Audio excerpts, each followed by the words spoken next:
ఆంధ్ర తెలంగాణలో తక్కువ ఫీజులతో high quality results ఇస్తున్న ఏకైక సంస్థ తిరుమల్ ఐఏఎస్ ఇన్స్టిట్యూట్. నమస్తే, వెల్కమ్ టు సుమన్ టీవీ. నేను జానకి. ఏదైతే జరగకూడదు అనుకున్నామో అదంతా జరిగిపోయింది. చైనాలో కొత్తగా ఒక వైరస్ వచ్చింది. కోవిడ్ మహమ్మారిని తలదన్నే వైరస్ లాగా కూడా ఇది మనం చెప్తున్నారు. హెచ్ఎంపీవీ వైరస్ అనేది కూడా మనకి రాదు అని అనుకున్నాం. భారత్కి ఎట్టకేలకు భారత్కి వచ్చేసింది. 2 కేసులు నమోదయ్యాయి. ఇంతకు ముందు అయితే ఒక చిన్న బేబీకి 8 months బేబీకి వచ్చిందని తెలిసింది. ఇప్పుడైతే మరో బేబీకి కూడా వచ్చింది. అది కూడా బెంగళూరులోనే వచ్చింది. ఒకే హాస్పిటల్లోనే ఇద్దరు కూడా ట్రీట్మెంట్ తీసుకోవడం ఇక్కడ మనం గమనార్హంగా మనం చూడొచ్చు. అదే హాస్పిటల్లో బాప్టిస్ట్ అనే బెంగళూరులోని ఒక హాస్పిటల్ అయితే ఇద్దరు చిన్నారులు కూడా అక్కడ వాళ్ళు ట్రీట్మెంట్ తీసుకుంటున్న పరిస్థితి అయితే కనిపిస్తుంది. అక్కడైతే ల్యాబ్ టెస్ట్లకి కూడా పంపించాం. దాంట్లో 0.7% హెచ్ఎంపీవీ వైరస్ ఉన్నట్లుగా కూడా గుర్తించామని కూడా డాక్టర్స్ చెప్తున్నారు. మా హాస్పిటల్లో చేసినవన్నీ కూడా ల్యాబ్ టెస్ట్లు క్లియర్గానే ఉన్నాయి. దీంట్లో 0.7% అయితే హెచ్ఎంపీవీ వైరస్ కూడా ఉంది అని కూడా క్లియర్గా చెప్తున్న పరిస్థితి కనిపిస్తుంది. దీని మీద ఐసీఎంఆర్ కూడా స్పందించింది. నిజమే 2 కేసెస్ అయితే నమోదు అయ్యాయి అని కూడా చెప్పడం జరిగింది. క్లియర్గా కూడా ఆ పిల్లలు మనం చూసుకుంటే ఎక్కడికి విదేశాలకి వెళ్ళిన ఇది కూడా మనకి కనిపించడం లేదు. అయినా కూడా వైరస్ వచ్చిందంటే మనం ఎంత జాగ్రత్తగా ఉండాలనేది కూడా ఆలోచించాల్సిన అవసరం. గతంలో కరోనా 2019లో ఎంతమందిని మిస్ అయ్యామో కూడా మనం చూసాం. ఎలాంటి పరిస్థితులు ఎదుర్కొన్నామో కూడా చూసాం. మళ్ళీ లాక్డౌన్ తప్పదా అనే పరిస్థితికి కూడా వచ్చామని అనుకోవచ్చు.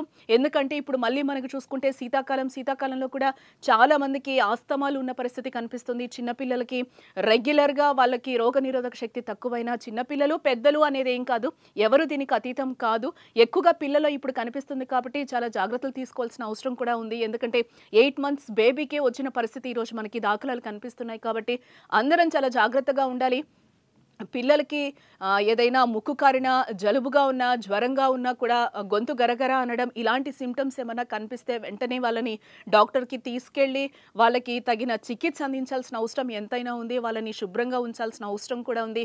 దీంతో పాటు వాళ్ళకి కొంచెం లెమన్ వాటర్ ఇవ్వడం, వాళ్ళకి రోగ నిరోధక శక్తి పెంచడం, పిల్లలనే కాదు వృద్ధుల వరకు కూడా అందరం చాలా జాగ్రత్తలుగా తీసుకోవాలి. జంక్ ఫుడ్స్కి కూడా దూరంగా ఉండాల్సిన పరిస్థితి అయితే ఆసన్నమైందని చెప్పుకోవచ్చు. యాస్టీస్ ముందు మనం 2019 నుంచి మొన్నటి వరకు మాస్కులు ఎలా అయితే ధరించామో ఇప్పుడు కూడా మాస్కులు పూర్తిగా ధరించాల్సిన పరిస్థితి అయితే ఆసన్నమైందని చెప్పుకోవచ్చు.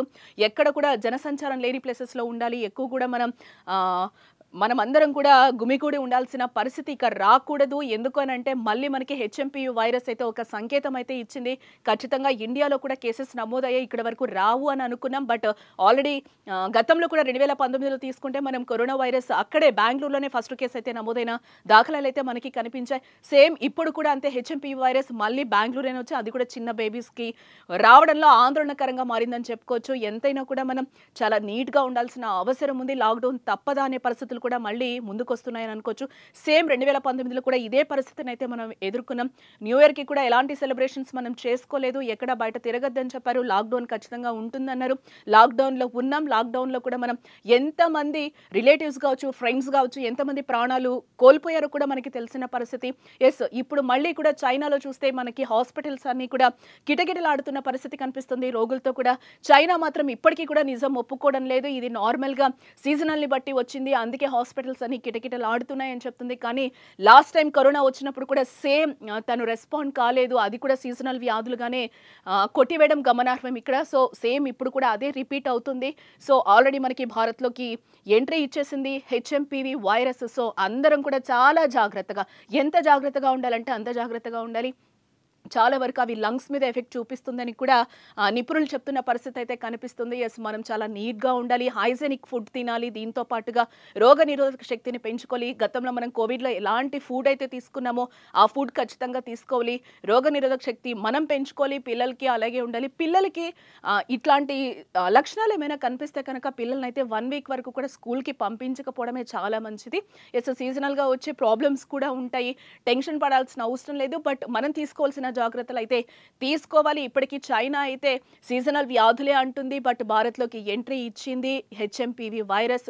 అది ఎవరికి అతీతం కాదు. కరోనా టైంలో మనం చూసాం ఎలాంటి ప్రాబ్లమ్స్ ఫేస్ చేసామో కూడా. సేమ్ రిపీట్ అయ్యే సిచ్యువేషన్స్ అయితే కనిపిస్తున్నాం. లాక్డౌన్ కూడా తప్పుతుందా తప్పదా మనం చూడాల్సిన అవసరం ఎంతైనా ఉంది. హెచ్ఎంపీవీ భారత్లోకి ఎంట్రీ ఇచ్చింది కాబట్టి అందరం చాలా జాగ్రత్తగా ఉండాలి. మాస్కులు ధరించాలి, ఎప్పటికప్పుడు శానిటైజ్ చేసుకోవాలి. ఒకరు వాడిన వస్తువులు ఇంకొకరం వాడకూడదు. గుంపులుగా ఉన్న ప్రదేశాలకి మనం వెళ్ళకూడదు. ఈ టైంలో ఆ ఊర్లో ఈ ఊర్లో వెళ్ళడం కూడా ఎంతవరకైనా కొంచెం మనం అవాయిడ్ చేయడమే బెటర్ అని సూచిస్తుంది.